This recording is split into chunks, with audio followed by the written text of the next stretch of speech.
Doug Wilson gives us, quote unquote, evidence that Biden stole the election, and I'll also give my opinion on why I think Trump lost. Welcome to Apologetics from the Attic, the show that seeks to teach and defend the Christian faith in a post-Christian culture. And now, broadcasting from an attic in an undisclosed location somewhere outside of Pittsburgh, Pennsylvania, here is your host, Dave Lewis. Hey everyone, this is Dave Lewis. Welcome to Apologetics from the Attic. Those of you, my few listeners, faithful listeners, I've been off for almost 2 months now and just taking a break. Life happened, kids, school being canceled, all kinds of stuff. And this is more of a hobby for me, so it's not something that I do to make money or to build my brand. It's just something I like to do and put my thoughts out there online like many people seem to do. And you know, something I've been reflecting on a lot in the last couple of months is just information. How do you get your information? Who do you trust? Why have Christian men who I've respected for over a decade, in some cases, fallen into what I would consider a conspiratorial mindset? No, not into conspiracy theories, but a mindset that would allow for conspiracy theories to foster, and for cynicism, which I mentioned this months ago in a podcast about cynicism, and I think we even read some quotes from a book on cynicism that I have. We're so cynical. We're so quick to impugn motives, to assume the worst, to think that everyone's out to get everyone else. Everyone's in it for money. Everyone's in it for fame. Everyone's in it for this. But on top of that, it's just like when it comes to the news, like COVID-19 and the election are the two biggest pieces of news nationally. Where do you turn? Like, if you were to say, listen, this guy or this news network or this thing, these people are straight shooters, they just report the news, who would you go to? Whether you're Republican, Democrat, whatever you are. See, that's the interesting thing in the times we live in.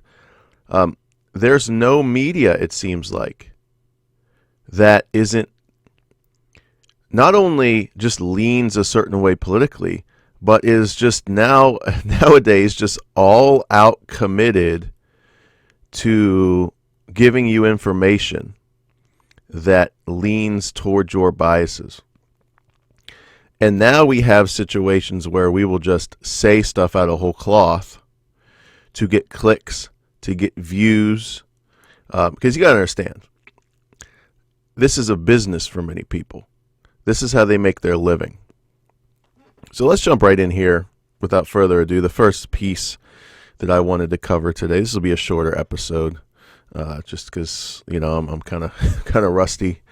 I've been away for a little while. Is the guys on Cross Politics. Now, you know, I've never really been the biggest fan of Cross Politics or Doug Wilson, so, you know, I can't say that, you know, I'm devastated that these guys are talking like this. You know, and the mask stunt they pulled, the psalm sing, I haven't heard much about that anymore, but that I did a whole episode on that because I thought it was just, you know, utterly ridiculous the way that they staged that. And it was totally staged. Doug Wilson admitted it was staged. But here we go with this. And I just want to cover this. I mean, this is a couple-minute clip of, this is a great example of Doug Wilson getting involved in the conspiracy theory that Biden stole the election. And let's just play it and I'll make some comments. I'm not among those who say, oh, there had to have been cheating because my guy lost. So Obama won that election fair and square. Joe Biden, doing his sleepwalking campaign, outperformed Obama 2008 by 10 million votes. Biden won? Well, what do you mean win? If you're talking about, So right there's the. I mean, it's funny, we laugh, but it's a pretty serious matter. And so Biden won. Well, it depends what you mean by won. Let's see what Doug. And, of course, Doug, with his analogies and his wittiness and his ability to communicate. Let's see how he, massages and dances around and sets the table. That's a better way to say it. Sets the table for us with his wordsmithing, which Doug Wilson is an amazing writer and communicator. He really is.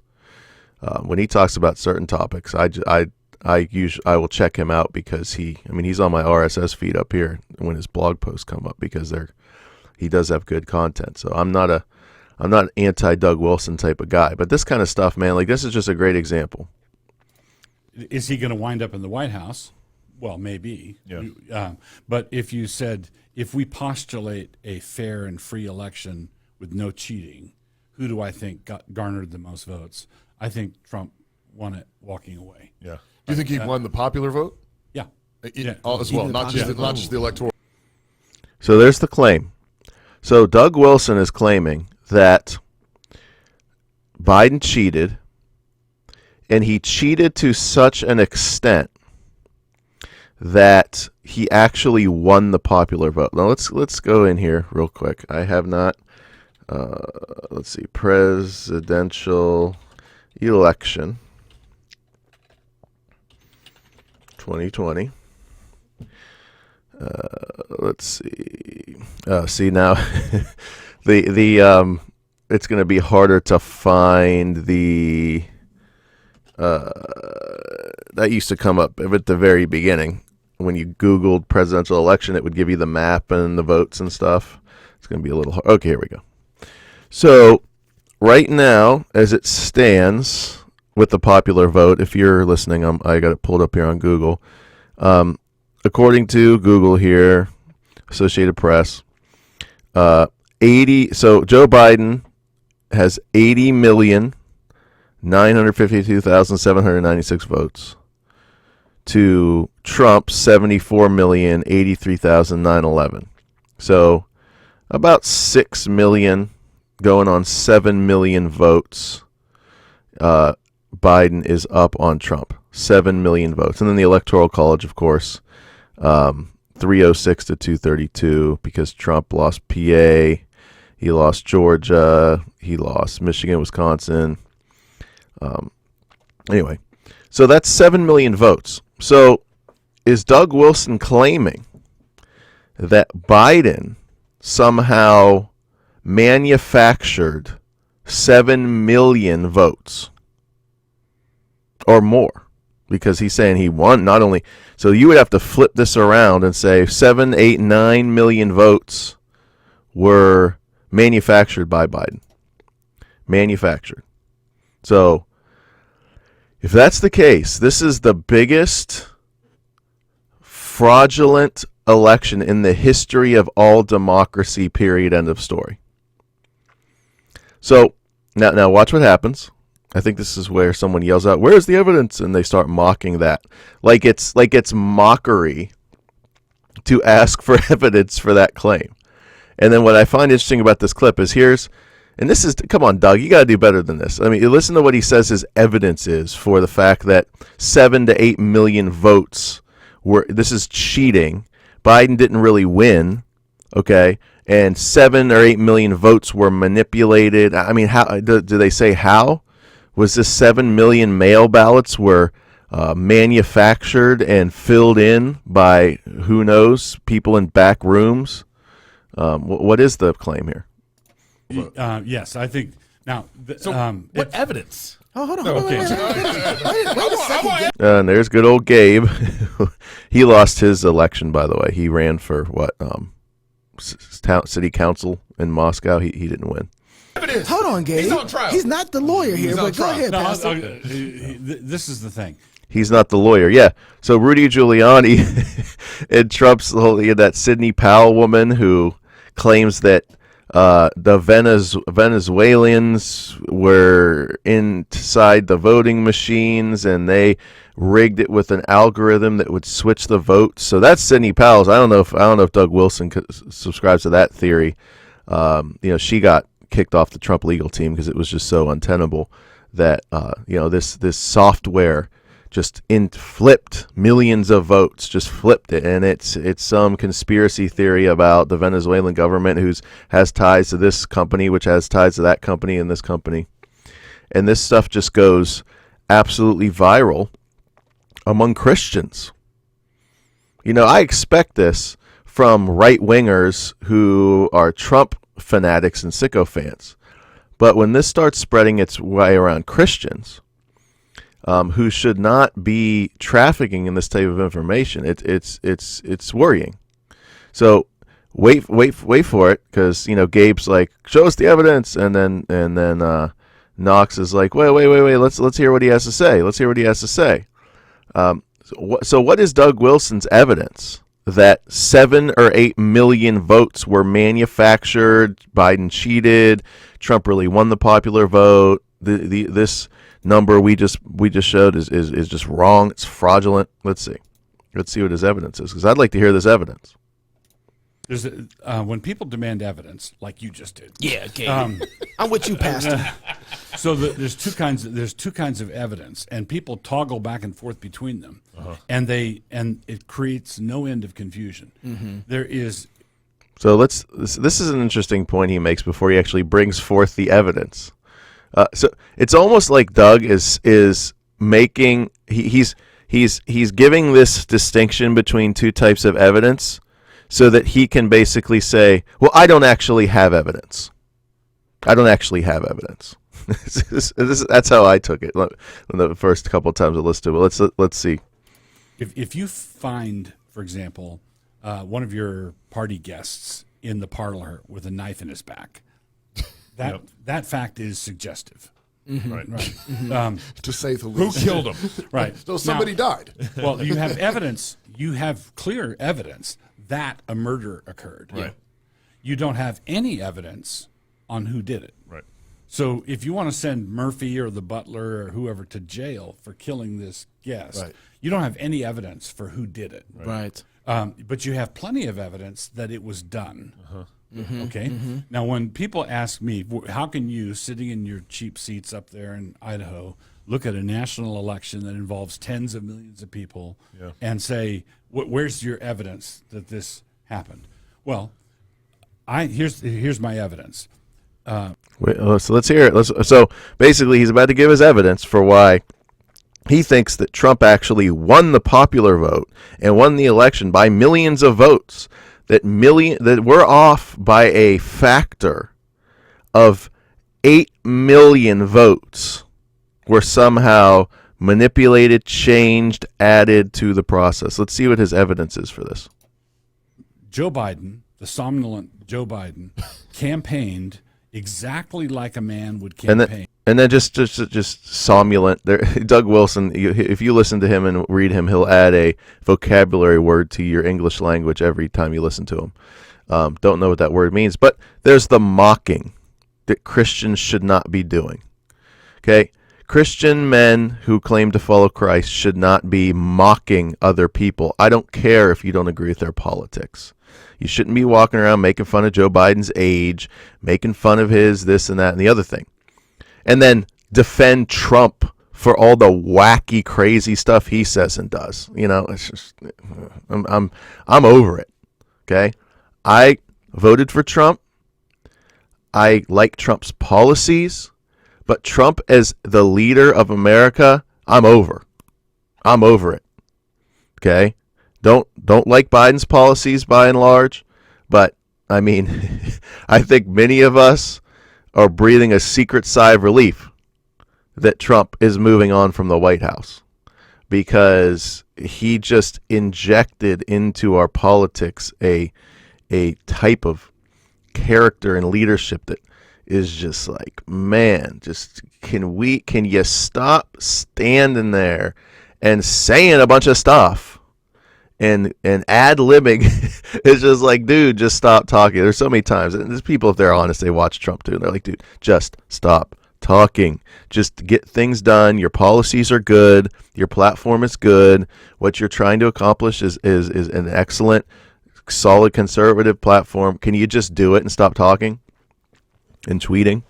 But anyway, here's the old Joe Biden. Here's his evidence. The old Joe Biden, how he behaved. This is evidence of the stolen election.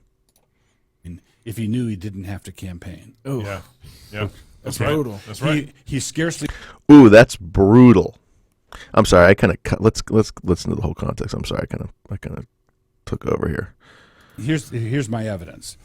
Joe Biden, the somnolent Joe Biden, campaigned exactly like a man would campaign if he knew he didn't have to campaign. Oh, Yeah.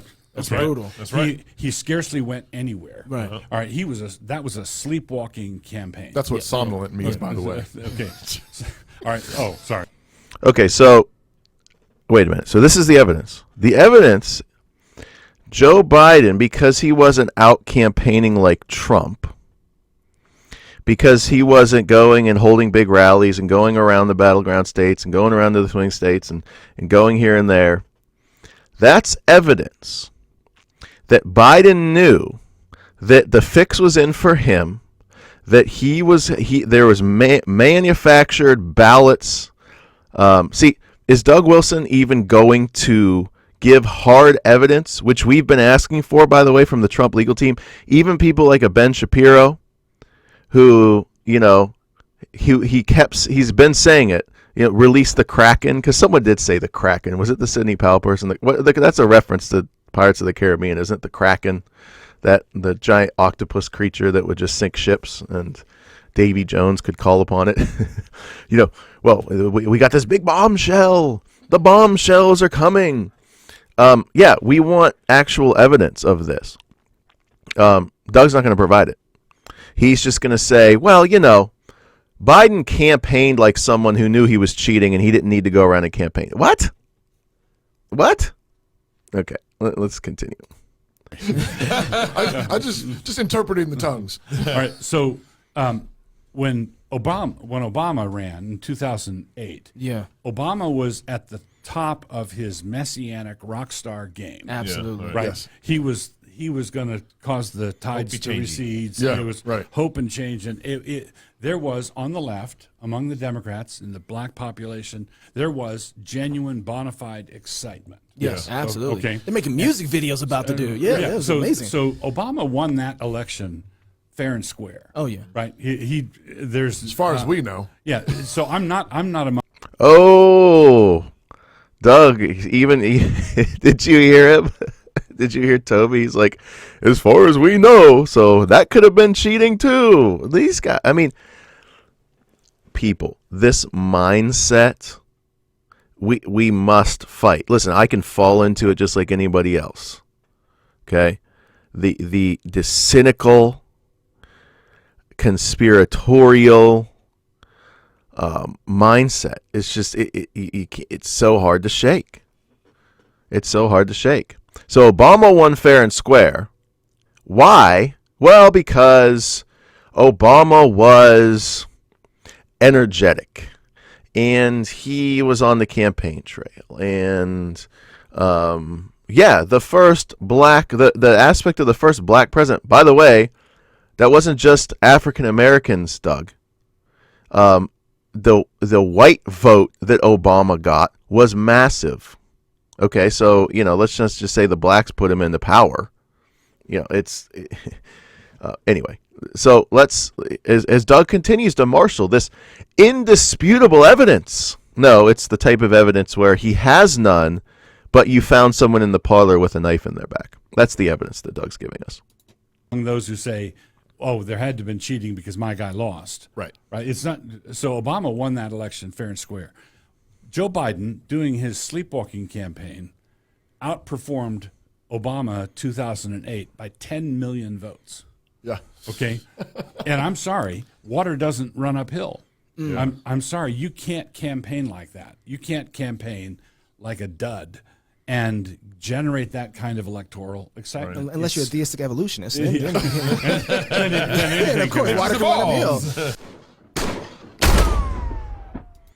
Okay. There you are. No. So, well, Dave, what do you think happened? Well, I think so. There were exit polls, right? And I think NBC News asked this exit poll question. Very simple one. What's the most important issue to you in this election? The economy or COVID?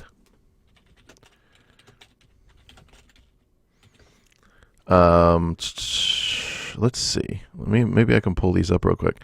Exit polls. Okay, age by race, education and race. Wow. They get a lot of information on these exit polls. I got this pulled up. Time of decision. Do you think the condition of the economy? I don't know if I'm going to find it. My candidate's personal qualities. Okay, here it is. Now, this is a skewed poll. This is a rigged poll. This is NBC. You can't trust NBC. Okay, try to silence that voice in yourself for 5 seconds.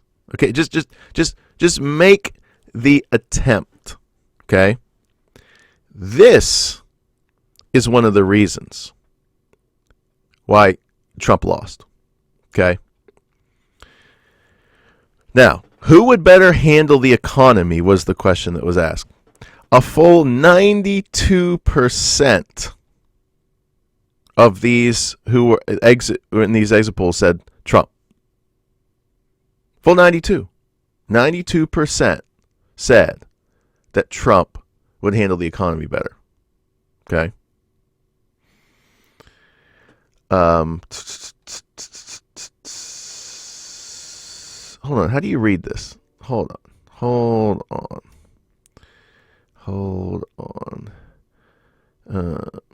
The results. I'm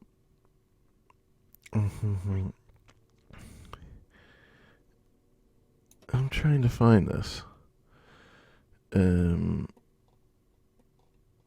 Where is it?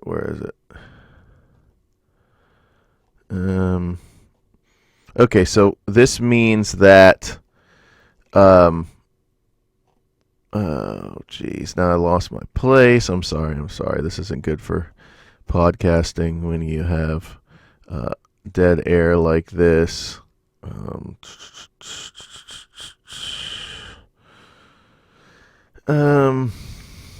Here it is. What's more important? This is it. So if you voted for Trump, this is how you answered the question in red. If you voted for Biden, it's in blue. That's how you read it. So this is not this one. These are easy. These are this is the one. This sliver here. This 19% of Trump voters, or who claim to be Republicans, Trump voters, but said this. These are the people who voted for Biden. I'm telling you. These are the Republicans that Biden flipped. What's more important, containing the coronavirus now, even if it hurts the economy? 52% said, yes, it's more important to contain the coronavirus now, even if it hurts the economy. Now, who was viewed as handling the coronavirus pandemic positively? Not Trump. Not Trump, Mr. Ingest bleach, inject sunlight into your veins, not wearing a mask, going around flaunting it. Trump he blundered on it.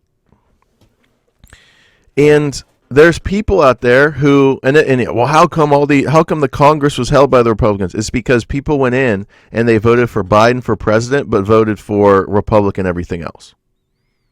There was a whole bunch of people that did that because they did not trust Trump with coronavirus. Coronavirus is the issue in this cycle. I mean, obviously, when you have a political issue that affects every single person in the entire country, because see, in politics, most of the time, your issue only affects pockets of people.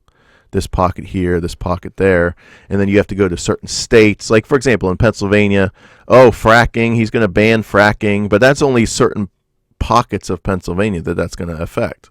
So, yeah, that has political, capital in certain areas. But everyone's affected by COVID. Every single solitary human being in this country is affected by COVID. So that's going to be the main issue. And Trump didn't bungle it in terms of what the federal government did in response. I don't know what else Joe Biden would have done. Mike Pence even said it in his debate with Harris. He was like, I read your COVID-19 response plan. It reads just like Donald Trump's plan. So, that was he was right about that. I don't think there's anything else that they could have done.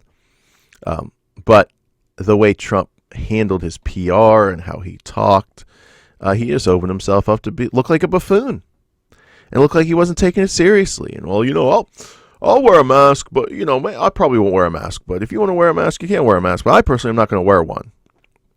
And there's all kinds of spins on why it was okay for him to say that and all this stuff. And don't even get me onto the mask thing with COVID. Oh, my gosh. And the COVID misinformation. Oh, my gosh. It's just unbelievable how people that I respect are just so conspiratorial on COVID and so just won't even listen to reason on it. So what do I think happened in the election? I think that the Democrats outmaneuvered the Republicans on the mail-in voting.